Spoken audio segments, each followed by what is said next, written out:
jabber, sweet and high. Whoop, Mr. Motorama, pumpkin pie. Welcome to Fueled by Death Show. Hey, it's not just a podcast anymore. Get ready, the show's about to begin.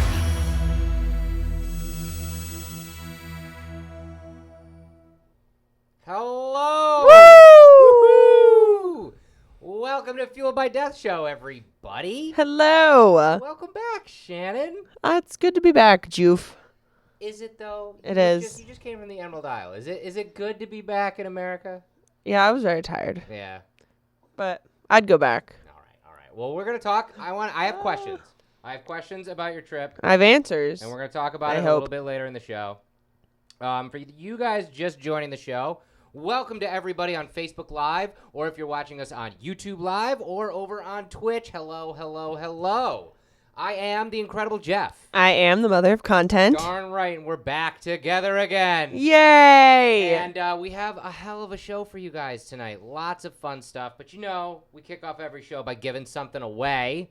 You can see it right in front of us. All throughout the month of October, we're giving away witchy mugs because Witchy. I feel like that's on brand, right? Very on brand. And this week, we're giving away The Evil Witch. We came out with a set last year. Frau Perkta, sometimes shows up as a good witch, sometimes shows up as a bad witch. Tonight, you have a chance to win one of these Evil Witch mugs. And it's very easy. Over on Facebook and on Twitch, drop a comment in those comments. Join the conversation. When we sign off at the show, at the end of the show, we will pick a lucky comment on both of those platforms to win the mug. We'll sign it and send it right out to you. Heck We have yeah. a little bit different on YouTube because the comments don't populate almost until tomorrow on lives on YouTube Live. We don't want you guys to wait to find out who's the winner. So we're going to announce the winner live right before we sign off. Who wins it on YouTube? Again, Facebook There we and go. Twitch. You guys will find out in the comments right after we sign off. YouTube will say your name live. And I'm really excited. I'm really excited for everything that's happening. And I'm always It's excited. happening. It's happening! Everything is happening. And we are doing all sorts of awesome stuff here because of the voice of death himself, Brock Powell. Yeah. And I keep forgetting.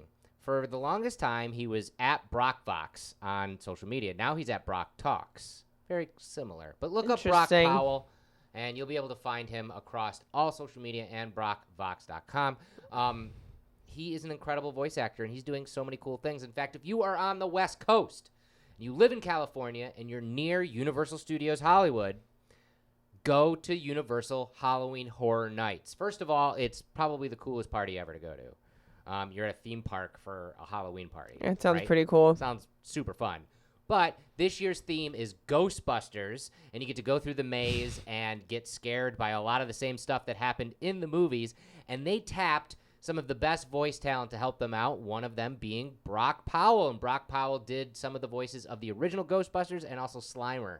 So you get to hear him, and you won't even notice. He's so good at it. You can't tell. You You can't really even tell. can't.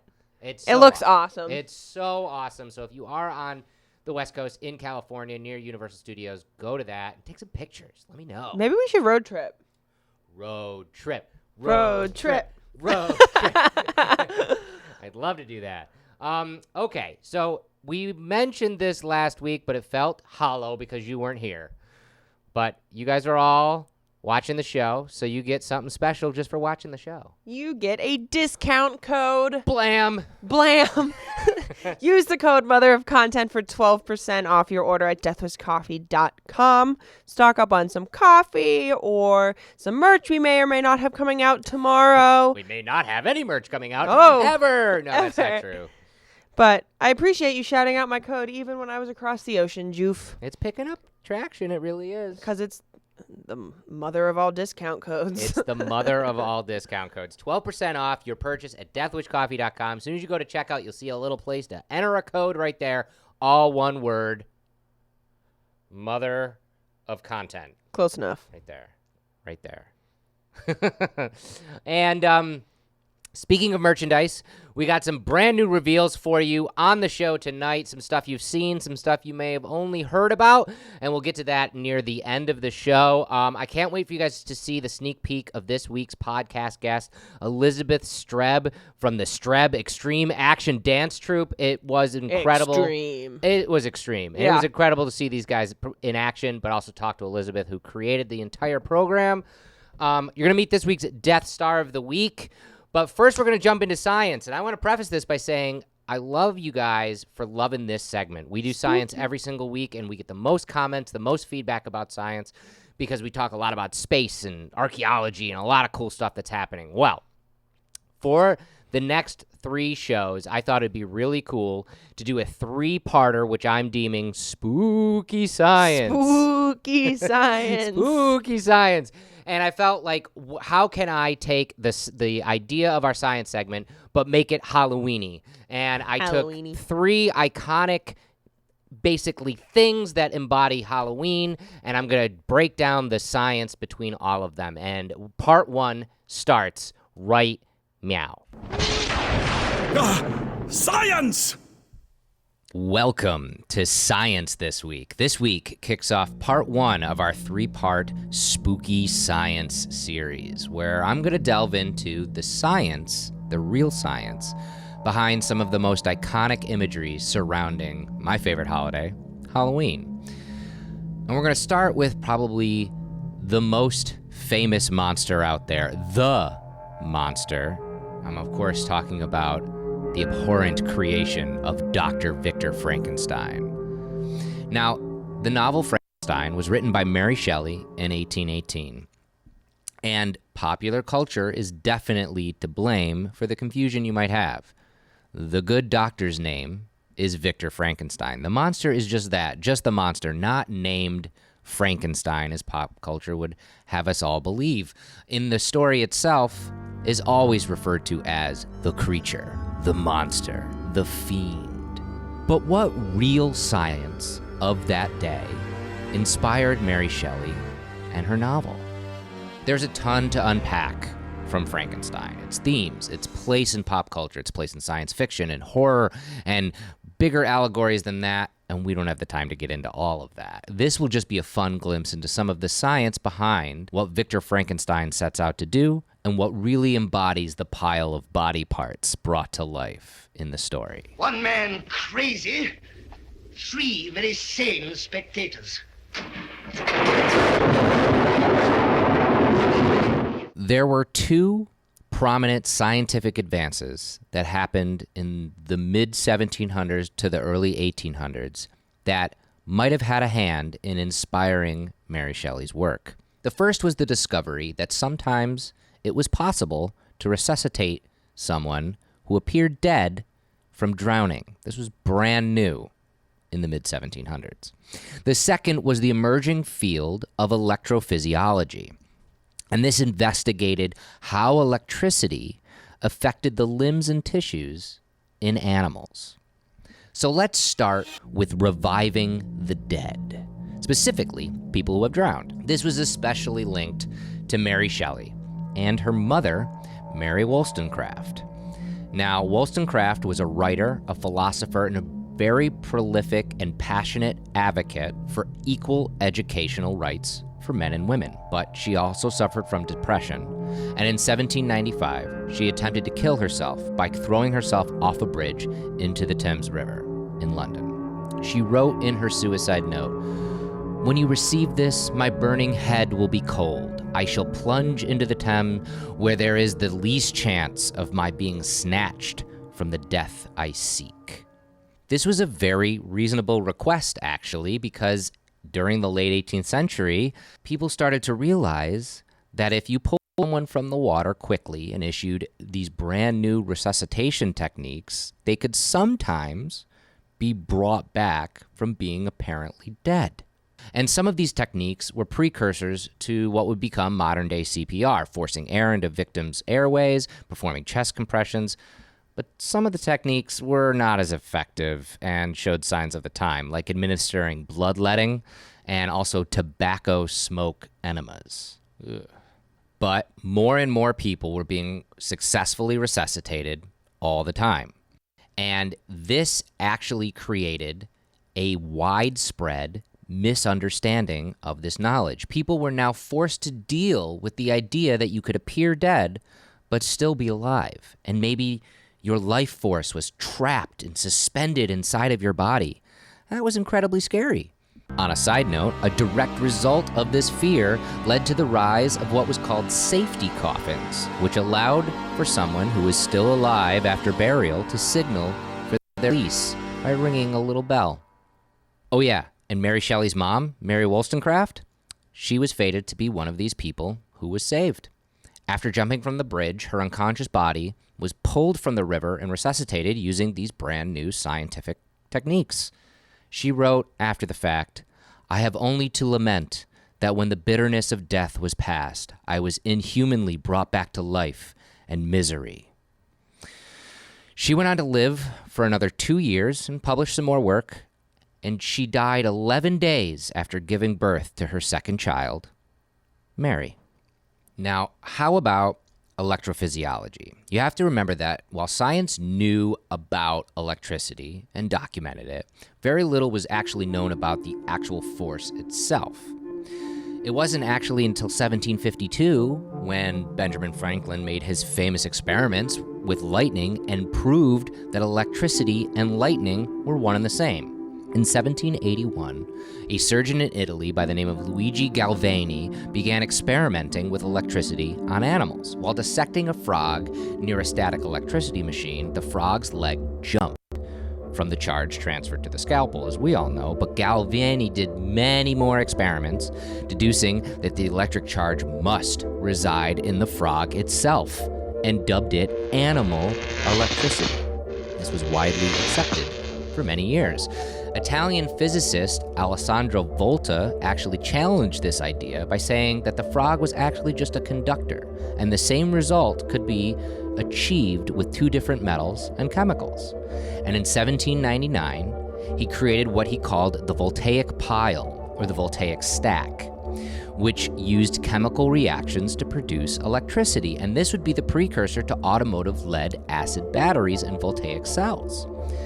Now, if you're a video game fan out there, you might have heard the term voltaic before, fighting the voltaic phantoms in the game BioShock, or using voltaic bombs in the famed Assassin's Creed series. These two opposing schools of scientific thought led to a man named Giovanni Aldini, who was actually the nephew of Galvani. Aldini believed in his uncle's work, the animal electricity, but did not discredit Volta's work either, and began to try to demonstrate the medical benefits of electrical current by using the battery to heighten the animal electricity. This culminated in an experiment in 1803 at Newgate Prison in London. Aldini inserted metal rods hooked up to a voltaic cell into the mouth and ears of George Foster. Foster was deceased. He was recently executed for drowning his wife and child. The Newgate Calendar, which was a book published about the criminals of Newgate Prison, describes what happened next. On the first application of the process to the face, the jaws of the deceased criminal began to quiver, and the adjoining muscles were horribly contorted, and one eye was actually opened. In the subsequent part of the process, the right hand was raised and clenched, and the legs and thighs were set in motion. Like the discovery that the nearly drowned could be resuscitated and seemingly brought back to life, Aldini's demonstrations provoked new scientific and philosophical inquiries into the nature of life itself. He also liked to tour around and make decapitated corpses sit up under intense electrical current. Super creepy. These were all things that Mary Shelley knew about when she was writing Frankenstein at age 18. Her and her circle of friends would talk about the current events of science and philosophy, and it was definitely something that was in her wheelhouse when she was coming up for her idea for a horror story about a scientist who yearned to create life and then was horrified by what he made. But what of making the monster? As I've been talking, we've all pictured thunder and lightning as Dr. Frankenstein yells to his servant Igor to ready the body parts on the metal slab as they raise them to the heavens to be electrocuted to life. But this is pop culture skewing the narrative yet again. Both the use of electricity and the cobbled-together image of Frankenstein's monster were more the result of James Whale's popular 1931 film adaptation of the story. In Shelley's original work, Dr. Frankenstein actually discovers a previously unknown elemental principle of life, and that power allows him to basically create life. But the process is left very ambiguous for the tale, so you can draw your own conclusions. But could this be done? Could you create life, this monster? Could it be done then? Could it be done today? The obvious answer is a basic no to both of those. But as we get closer to present day, it gets a little more creepy. The biggest problem in Mary Shelley's time? Not actually the scientific advancements of the day, but rather just the simple preservation of anatomical material. Bodies tend to rot rather quickly, especially if you've seen any zombie films. Now, obviously, there is refrigeration and cryo-freezing now, but both of these came way after Shelley's novel. Back then, there was a myriad of different techniques used to preserve body parts and internal organs. Flesh was usually dissolved from bones in macerating tubs to preserve skeletons. Skin and nerves were dried out on huge boards, sometimes on the roof of the lab. To try and preserve soft tissue, substances such as turpentine, mercury metal, and even mercury salts were used, which would stall some of the decay but be incredibly toxic for the scientists trying to use them.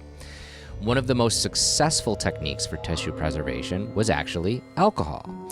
But if you use too little alcohol, mold can grow, and if you use too much alcohol, it will actually denature the skin and tissue you're trying to preserve.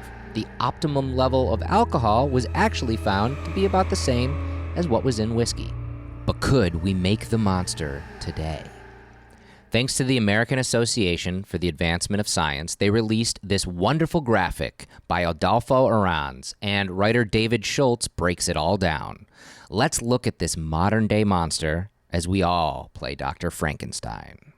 The first thing we could do today is obviously transplant. Transplant technology has become leaps and bounds in the last few decades. In fact, the kidney was first transplanted in 1950 and remains the most commonly transplanted organ today, followed by the liver, the heart, the lung, the pancreas, and intestines. A modern-day Frankenstein could also transplant tissues such as skin, nerves, cornea, cartilage, and even bones. More cutting edge are face transplant. Think the movie Face Off. Performed 37 times actually between 2005 and 2015. Currently, 2 surgeons say they want to perform human head transplants, perhaps better called whole body transplants, though most scientists say reconnecting all the nerves within the spinal cord will remain science fiction for a long time. Look it up. It's crazy. The next piece of the modern-day monster puzzle could be lab-grown organs. Skin, urethras, bladders, blood vessels, and muscle can all be produced by taking a patient's own cells and growing them on a biodegradable scaffold in the lab. And scientists are using 3D printing and other techniques in efforts to grow more complex structures such as heart, livers, kidneys, and more.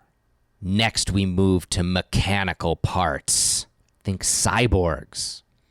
Machines could substitute for organs in modern versions of this creature. Dialysis machines already function as external kidneys, and pacemakers work inside the body for years.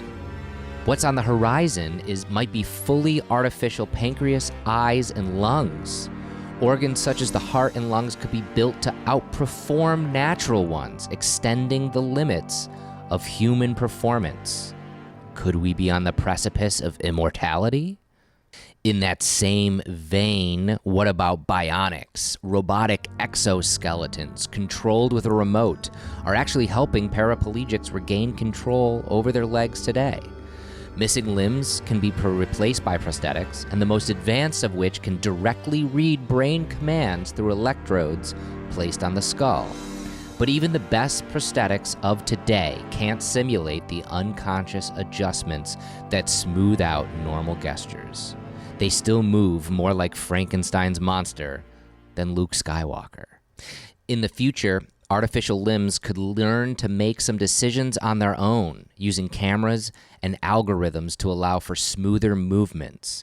And also, strength and speed could be increased to near superhuman levels. But quite possibly the creepiest scientific advancement is why build a human from spare parts if you can make one to order from an embryo? Scientists agree it is already feasible and wrong to clone a human.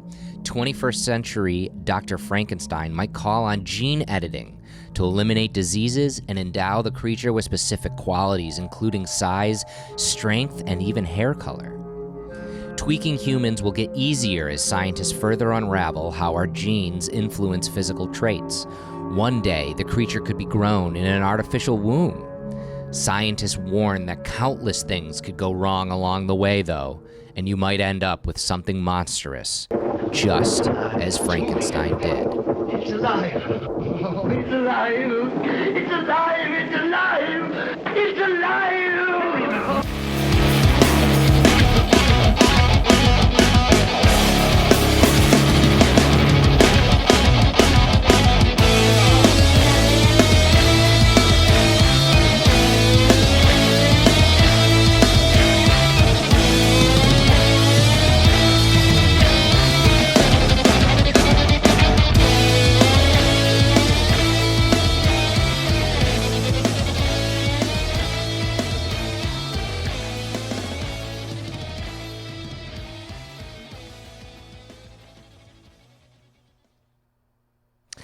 Hey guys, so that was really awesome. Right now I'm only addressing Twitch and YouTube. Apparently there was something in that video that Facebook didn't like and blocked it.